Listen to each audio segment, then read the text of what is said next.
Hare Krishna. I am Radhika Pyari Devidasi, and this is the continuation of the Mahabharata series retold by Krishna Dharma Prabhu. Chapter 28 Kuvera Offended. At Badrika, Yudhishthira suddenly noticed the appearance of fearful omens. A violent wind blew up, lashing sand and pebbles into the Pandavas' faces. Meteors fell from the sky and the sun became obscured by darkness. The earth trembled, dust fell in showers, and explosions were heard in the sky. All around them the brothers could hear the shrieks of birds and beasts. Yudhishthira looked around. Where was Bhima? Had his brother gone off on some adventure? These omens obviously indicated that something powerful was occurring somewhere. Not seeing Bhima anywhere, Yudhishthira feared that he might be the cause of the portents. He spoke anxiously to his brothers. O invincible ones, arm yourselves. It seems that the time for us to display our prowess has arrived. Yudhishthira turned to Draupadi. Do you know where Bhima is? Is he intent on performing some terrible act? Or has he already achieved a tremendous feat? These omens clearly indicate battle. O hero, this morning I presented to you a golden lotus. I requested Bhima to fetch more of those flowers, and he left at once for the higher reaches of this mountain. Yudhishthira could immediately understand that Bhima had disturbed the celestials by attempting to take the lotuses from them. He went quickly to Ghatotkacha and said, O Sky Ranger, you are like a celestial in prowess and ability. We need your help. It seems my younger brother has gone upward to the regions of the gods.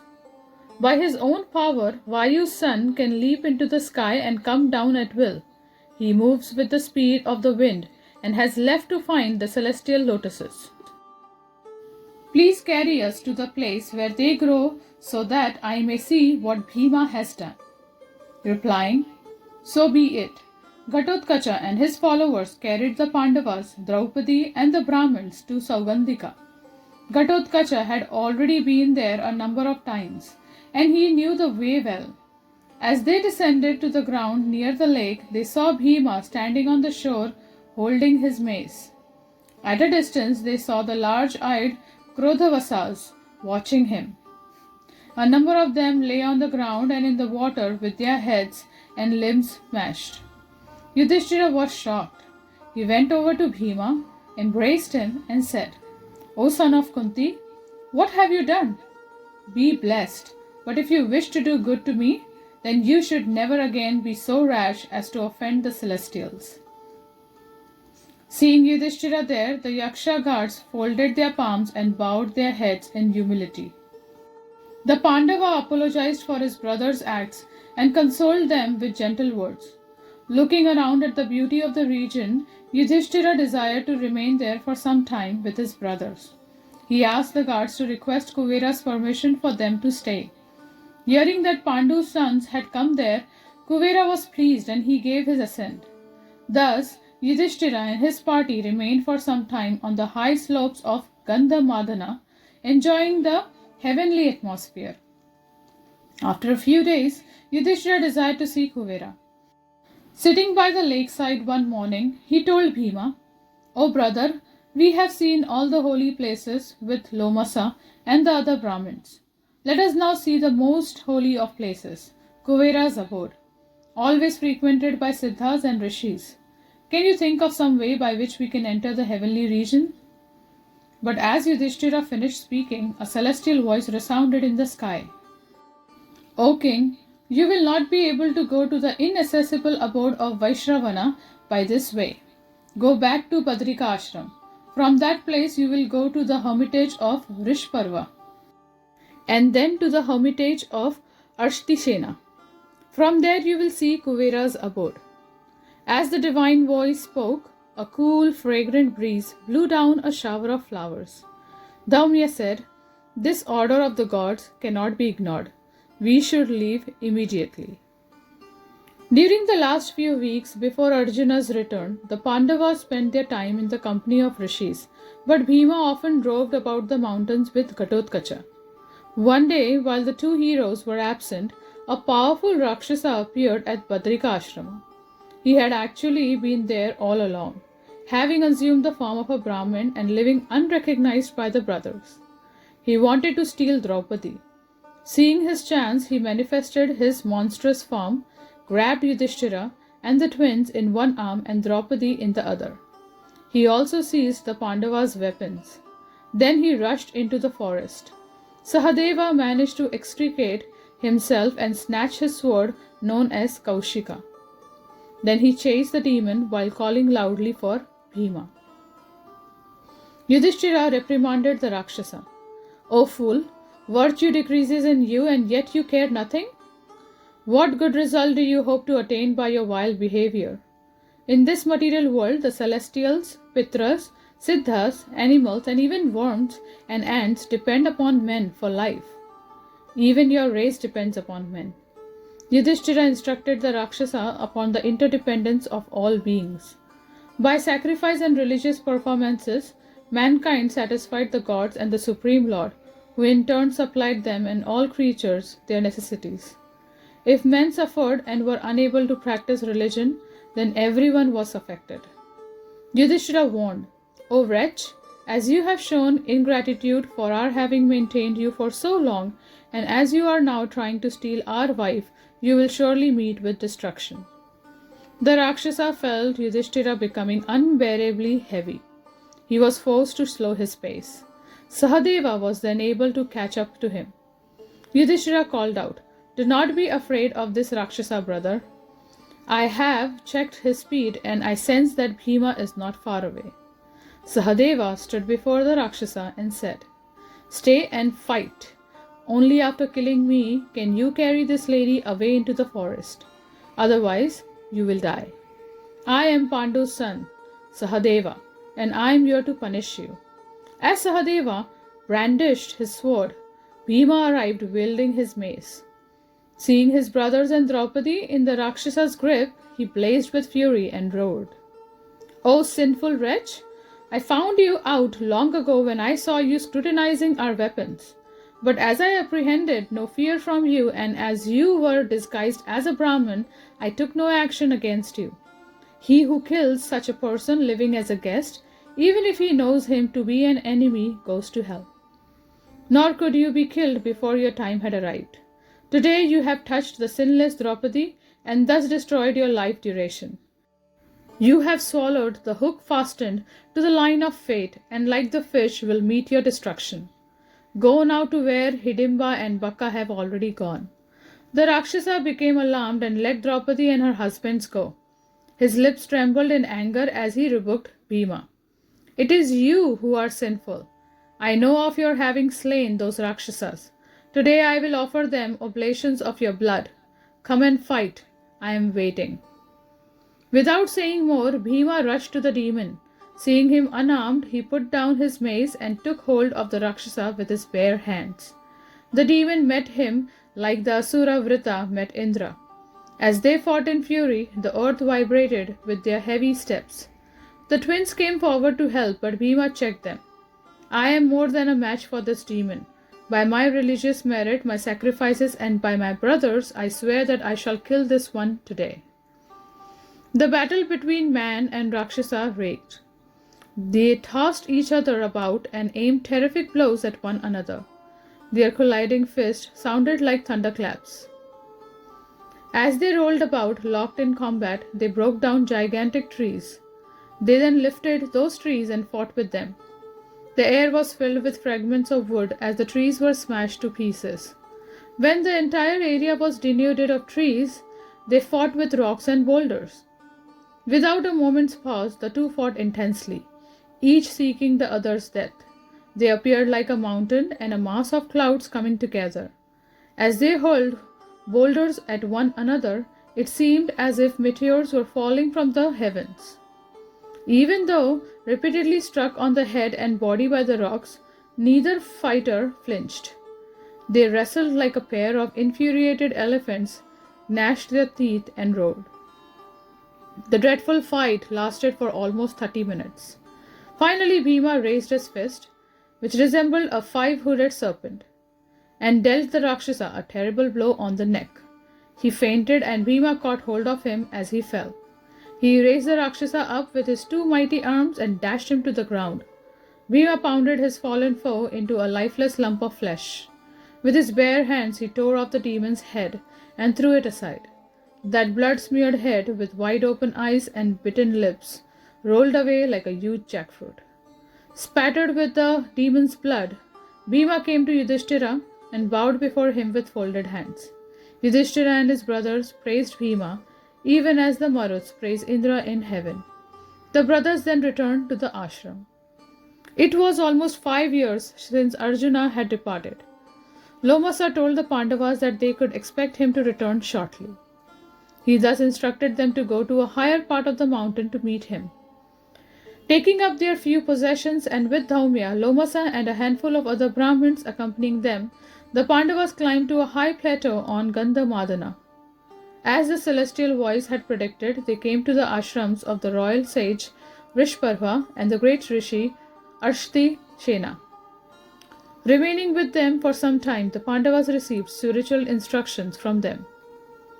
Ashti Sena told them that it would not be possible for them to go further up the mountain. Above here lies the path to the higher planets. No man can go there unless he is entirely pure and sinless. Along that path you will find the gods' sporting ground. Even from here we can hear the sound of their kettle drums, tabors, and veenas. Arishtasena told the brothers that he had been to the mountain summit and seen the gods for himself. He did also see the Gandharvas, Vidyadharas, Kimpurushas, and other heavenly beings consorting with the Apsaras. The great lord of wealth, Kuvera, could often be seen there being worshipped by the best of the Yakshas. At that time, this entire region resounds with the melodic chanting of the Samaveda. Daityas, Danavas, and Siddhas alike join in the worship of that illustrious Lokapal, Kuvera. The rishi suggested that the brother should reside peacefully at his ashram until Arjuna returned. Looking especially at Bhima, he said, "Do not be restless here. Rather live at ease. Be peaceful. The time will come soon enough for you to display your strength. Without doubt, you will crush your enemies and govern the earth." Surveying the region, the Pandavas felt as if they had already gone to the heavenly planets. Every kind of tree was present, all of them blossoming and bending with the weight of ambrosial fruits. Sweetly singing birds played in the lush foliage, while peacocks, with their tails outspread, appeared like the trees' crowns. The lake steamed with waterfall and were adorned with lotuses, and the air rang with the hum of maddened bees who drank the nectar falling from the lotus cups. The brothers were fanned by a balmy breeze that carried celestial fragrances and fine drops of cooling spray. There were countless varieties of animals, all of them peaceful and harmless. One day, as the Pandavas and Draupadi were seated on the shore of a lake, they saw the great eagle Garuda descending towards its waters. The bird blazed with a golden effulgence. His huge wing beats created a wind that tossed the forest and sent showers of blossoms to the ground. Trees closest to the lake were crushed by the force of his descent, and the mountain trembled. He flew with the speed of the wind, and before the Pandavas' eyes carried away a mighty Naga serpent who lived in the lake. Having taken hold of the Naga in his talons, Garuda rose high into the sky above the mountain and disappeared into the distance. As the eagle went north, the wind from his wings blew many flowers from the mountain top down to where the Pandavas sat. Seeing the celestial flowers of 5 colors, Draupadi said to Bhima, "O best of the Bharatas, see here the exquisite blossoms which have fallen from the mountain peaks. Surely they have come from the Kuvera's abode. O hero, how I wish to see that heavenly place, but it is heavily guarded by Rakshasas, Yakshas, and other powerful beings. If only Arjuna were here. When Agni burned the Khandava, your invincible brother held at bay the entire host of gods with their celestial army." In this way, Draupadi playfully taunted Bhima. Bhima frowned as Draupadi went on. "Surely you too are capable of standing against any foe. human or celestial.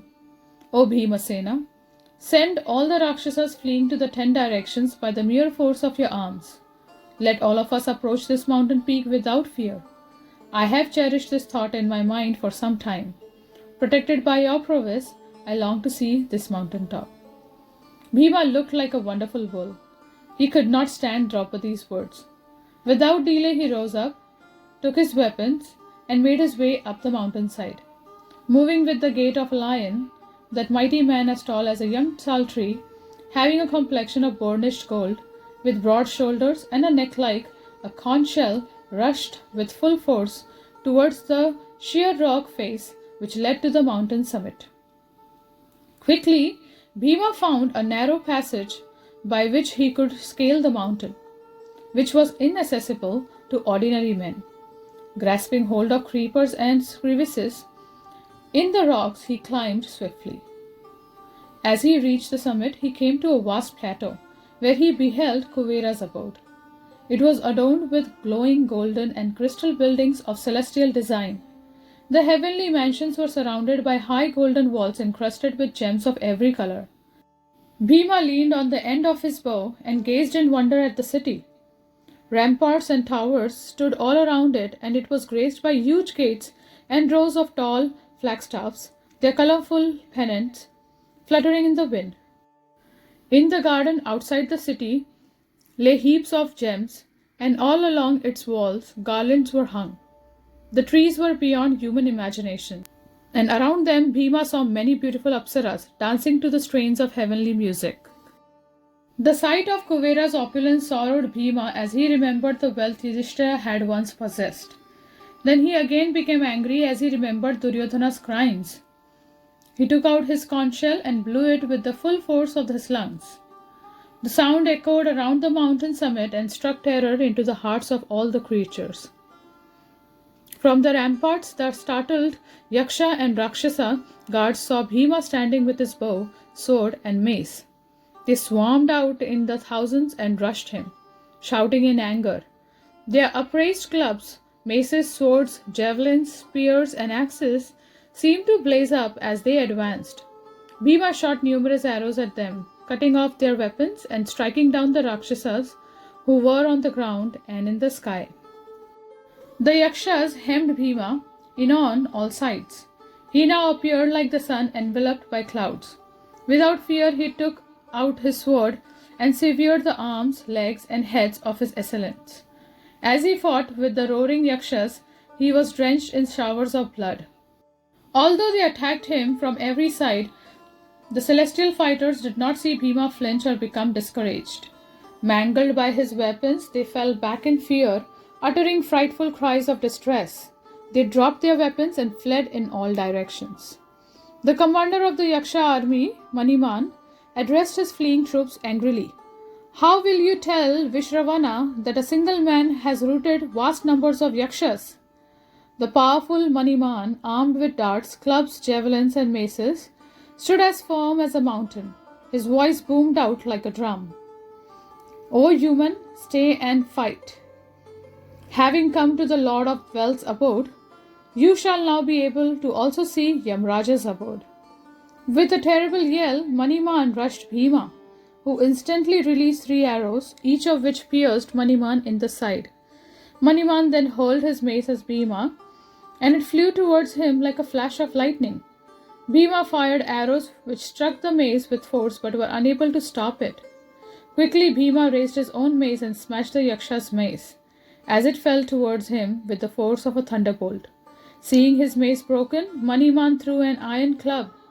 As the golden-handled club shot through the air, it roared and set forth bright orange flames and showers of sparks. Bhima moved aside, but the club caught him on the arm, wounding him severely. Maniman shouted triumphantly as Bhima fell back for a moment.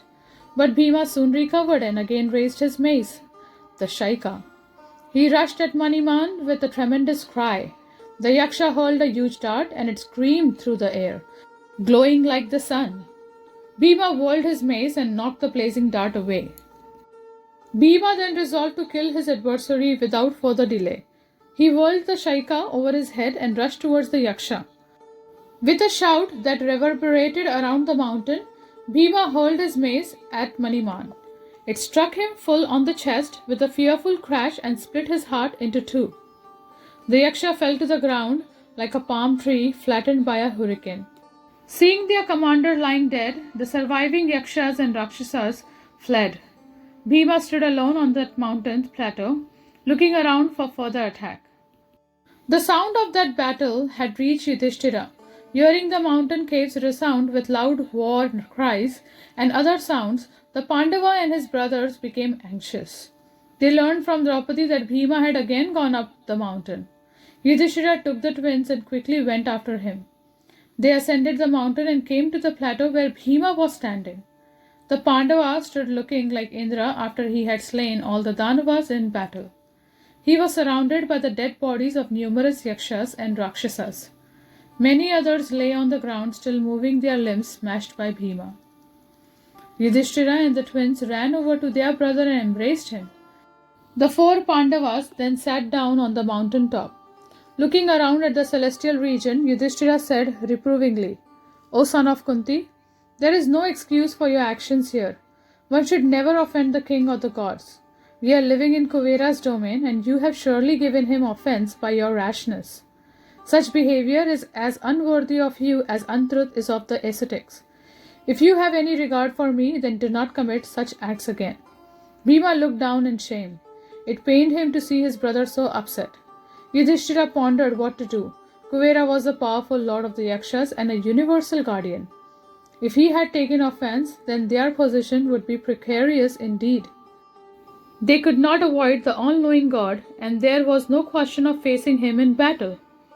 Better that they try to pacify him in some way. No doubt, he would make his appearance to survey the damage. The four Pandavas sat in silence, looking themselves like gods, descended to the mountain summit. In the meantime, the defeated Yaksha and Rakshasa soldiers had run to Kuvera and informed him of what had occurred. Hearing that his commander and friend Maniman had been killed, along with numerous other fighters, the god became angry. He then ordered his attendants to yoke his chariot. Kuvera's servants immediately fetched his chariot, drawn by 100 horses the color of dark clouds, each adorned with golden garlands and gems. The horses neighed loudly and moved their heads upwards as the divine Kuvera ascended the chariot, eulogized by Gandharvas and Charanas. 1,000 principal Yakshas, looking like so many mountains wearing gold armor and equipped with weapons, followed Kuvera as his chariot moved off through the skies. The celestial chariot seemed to swallow up the atmosphere and draw down the sky as it ranged across the firmament. As he travelled, the Lord of Wealth pondered Bhima's second assault on the celestials. How dare this human act so insolently towards the gods? But Bhima, of course, was no ordinary human. He was Yudhishthira's brother, and Yudhishthira was Dharmaraj himself, and he and his brothers had all taken birth only to fulfill the god's purpose. Kuvera then recalled a curse uttered long ago by the powerful rishi Agastya.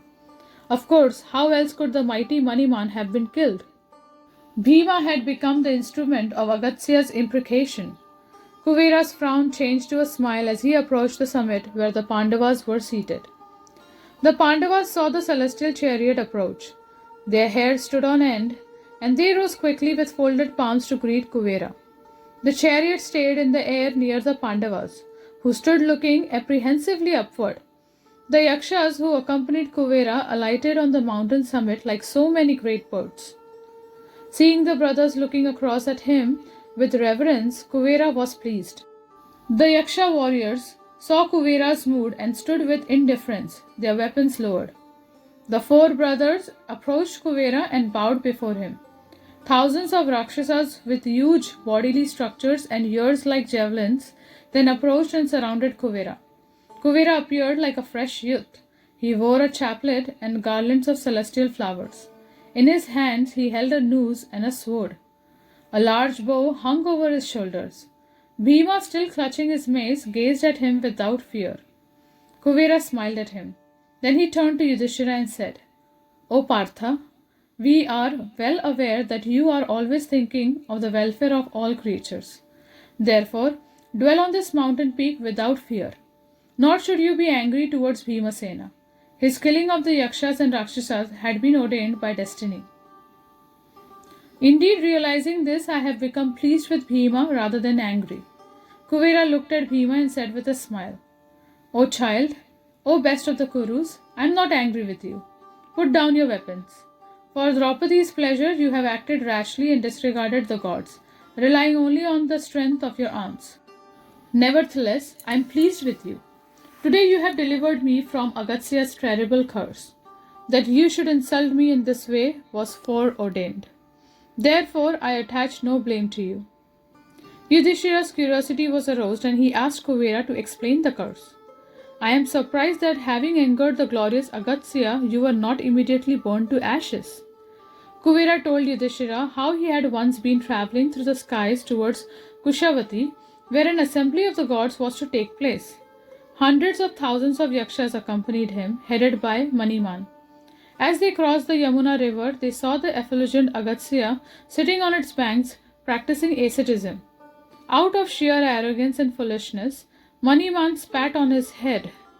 Kuvera immediately went before the rishi to apologize, but Agatsya was burning with anger and uttered a curse. Since this evil-minded one has insulted me in your presence, he will meet his end along with his forces at the hands of a man. You shall be grieved by this, but you will be absolved of the sin when you see that man. Kuvera said that having seen Bhima, he was now free from Agatsya's curse. He invited Yudhishthira to remain for some days in his abode on the mountain summit, and he gave the Pandavas news of Arjuna in heaven, saying that he would soon be returning. Turning again to Bhima, he said, O Yudhishthira, you should ensure that this brother of yours does not give way to rashness too often. If you do not check his impetuosity, it will sooner or later bring you trouble. Bhima lowered his weapons and bowed before Kuvera, who then blessed him. May you destroy the pride of your enemies and enhance the joy of your friends. Kuvera took his leave from the Pandavas as his chariot carried him high into the sky. His Yaksha and Rakshasa attendants followed him, some flying and others riding conveyances covered with finely embroidered cushions and adorned with gems. The bodies of the warriors Bhima had slain were removed, and the 5 brothers stayed on the mountain top, served and honored by the Yakshas. Thus ends the 28th chapter of the Mahabharata series, Kuvera Offended. Thank you very much. Hare Krishna.